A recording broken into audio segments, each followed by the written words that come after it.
The perfect family with a terrifying secret. The neighbor would later say the house felt wrong before anyone said a word. Not loud. Not chaotic. Just wrong. The front door stood unlocked. The lights were on. The television murmured softly to an empty living room, casting pale blue shadows across family photos lining the walls. Smiling faces. Matching outfits. Arms wrapped tightly around each other, frozen in moments that now felt staged, like props in a story that had already ended. There were no signs of a struggle. No broken glass. No overturned furniture. And yet, the silence inside that house pressed down like a held breath. Upstairs, the beds were made. Too neatly. The children's blankets were tucked in with care, corners folded the way a parent does when they want everything to look just right. Their favorite stuffed animals were placed beside their pillows, as if someone had taken an extra moment, not to comfort them, but to perform the idea of comfort. Their mother's purse was still on the counter. Her shoes were by the door. Her phone, powered off. By the time police arrived, the story had already begun to unravel. Because families don't just disappear. Not families like this one. The kind neighbors described as perfect. The kind that smiled for cameras. The kind that made other people feel like they were doing life wrong. So the question wasn't if something terrible had happened. It was this: how does a family vanish, without leaving behind a single scream? And why did the man waiting calmly in the driveway seem almost relieved when the police finally arrived? If you're listening late at night, I want you to stay with me. This is one of those stories where small details, things that feel meaningless at first, quietly change everything later.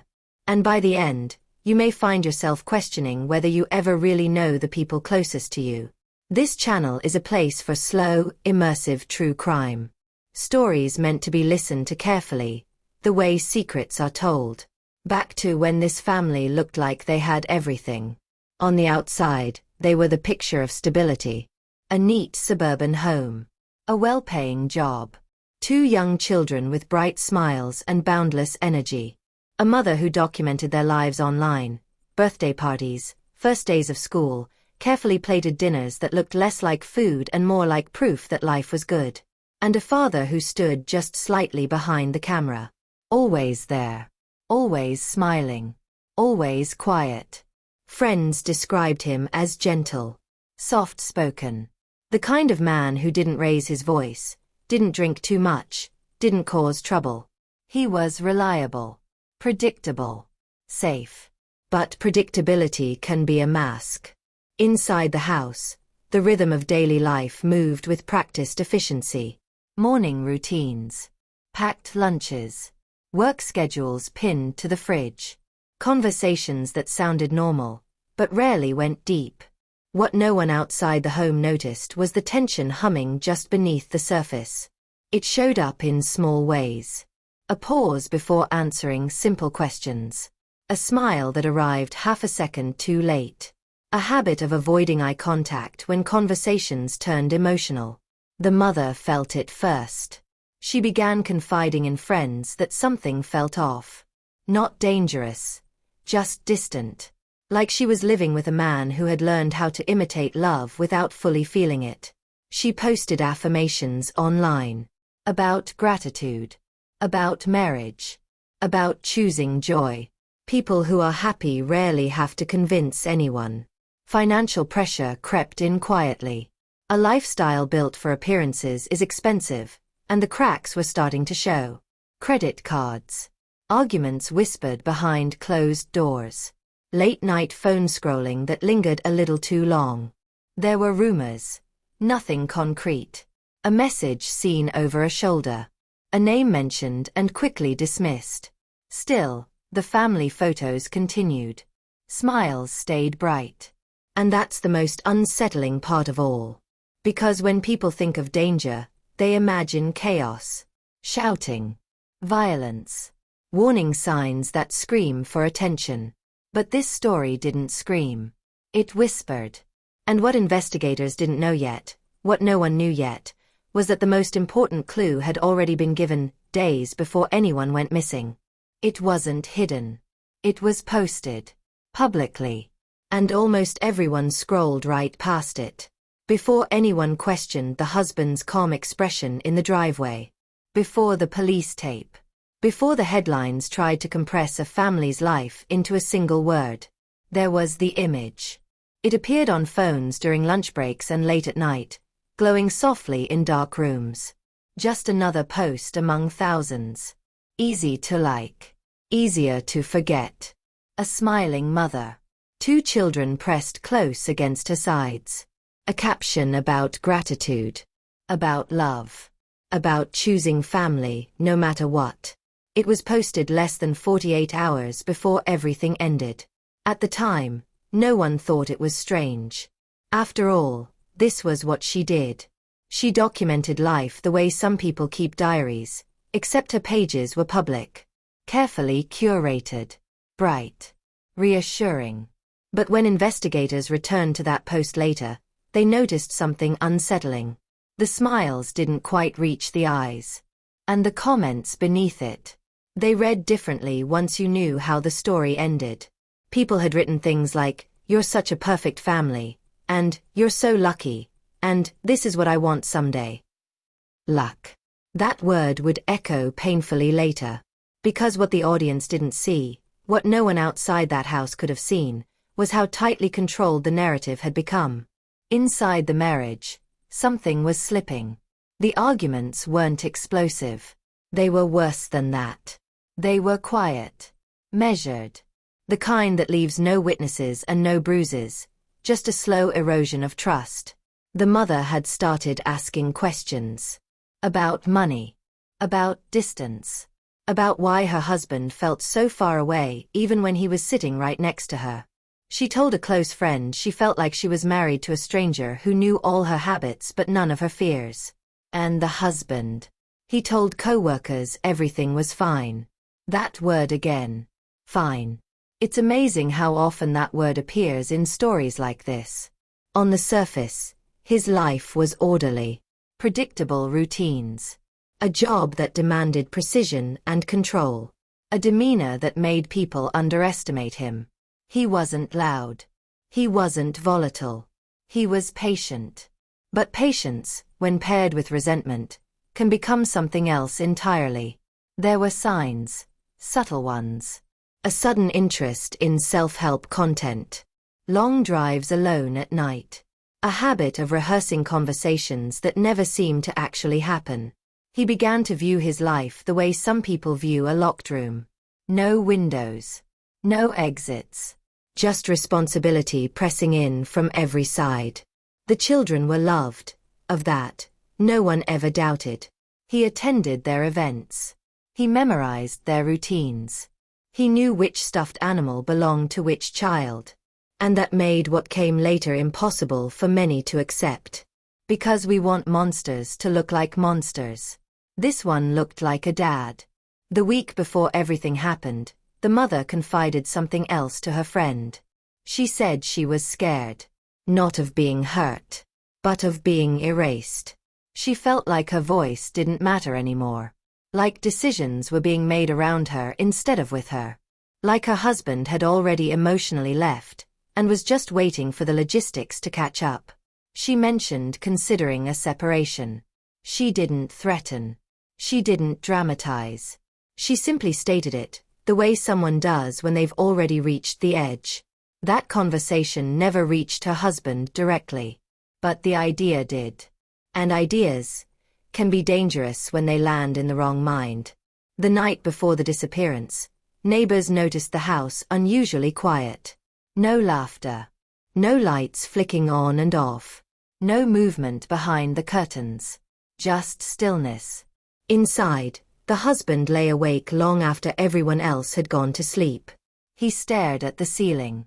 And in his mind, he began to reorganize his life, not by imagining how to fix it, but by imagining how to remove the parts that hurt.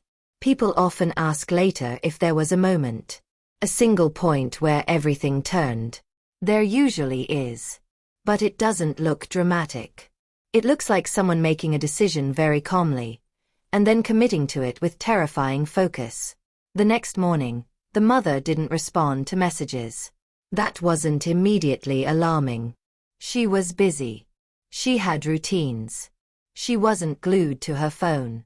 By afternoon, concern began to grow. By evening, it turned into fear. And when police were finally called, the husband told them a simple story.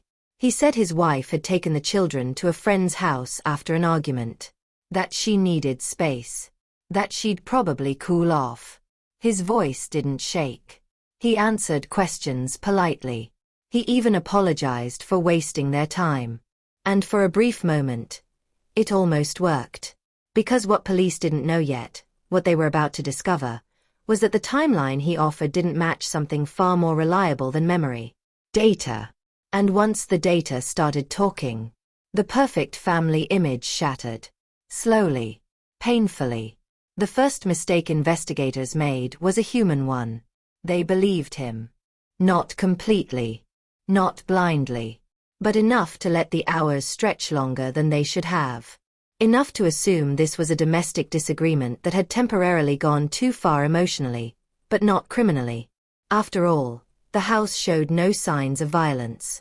The husband was cooperative. Calm. Almost helpful in a way that felt reassuring. He repeated the same explanation each time it was asked, never stumbling over the details. When detectives circled back to the husband, they asked him to walk them through the night again. This time, more slowly. He obliged. He described the argument with careful neutrality, avoiding emotional language. He spoke like someone recounting a work meeting rather than a fight with his spouse. When asked what time she left, he hesitated, just slightly. A pause most people wouldn't notice. But detectives did. Because when people lie, they don't usually invent emotion. They invent certainty. And his certainty didn't line up with the data. The story shifted. Not dramatically. Just enough. Minutes became vague. Details blurred. And that's when investigators began to feel it. That subtle sense that something was being managed rather than remembered. They requested access to his phone. He handed it over without protest. That should have been reassuring.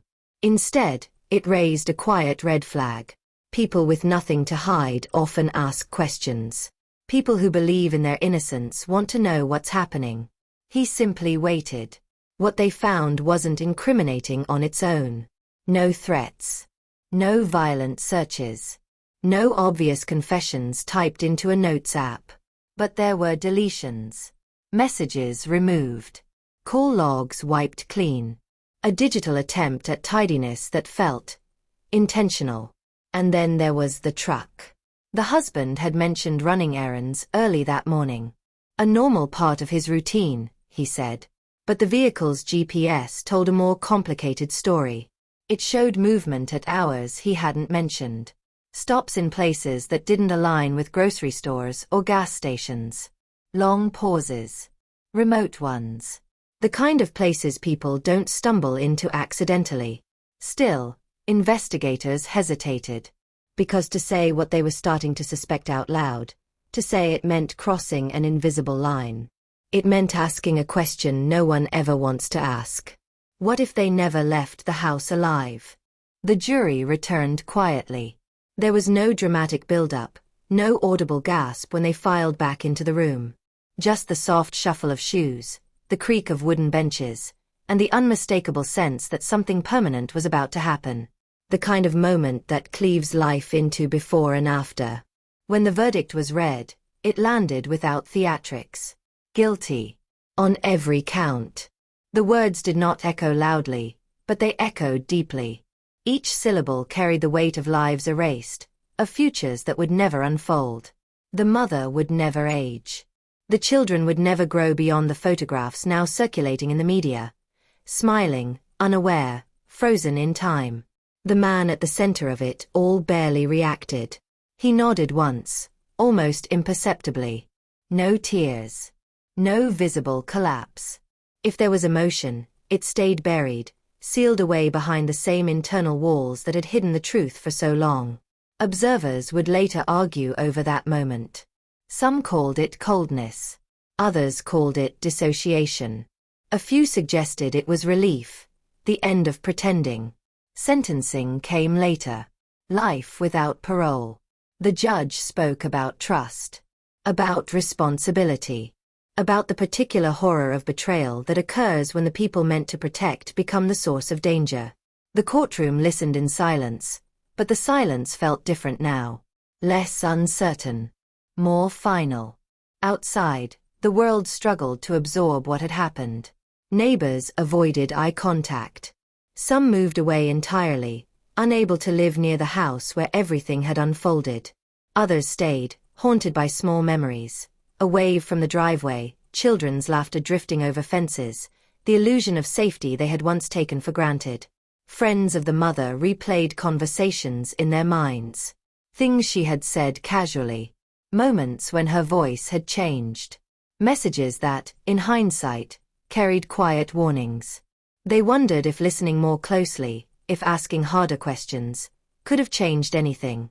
Psychologists studied the case for years afterward. Not because it was unique, but because it wasn't.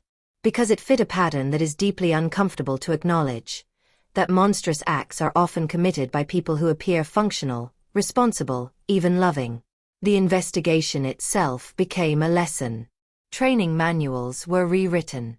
Protocols adjusted. Officers were reminded that intuition matters, that timelines matter, that nothing seems wrong is never evidence that nothing is wrong. And yet, even with justice served, the case never truly closed. Because the most disturbing part wasn't how the family died.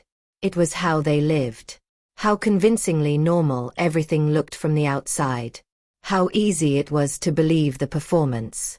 How quietly the warning signs blended into routine life. That is what lingers. Not the courtroom. Not the verdict. But the realization that evil does not always arrive screaming. Sometimes it smiles, packs lunches, attends school events, and tucks children into bed. Sometimes, the perfect family really does exist, right alongside the perfect secret. And the most haunting question of all remains unanswered. How many more are hiding in plain sight, waiting for the moment when silence finally breaks? I have more intriguing mysteries coming your way. Don't forget to subscribe, share and click the notification bell.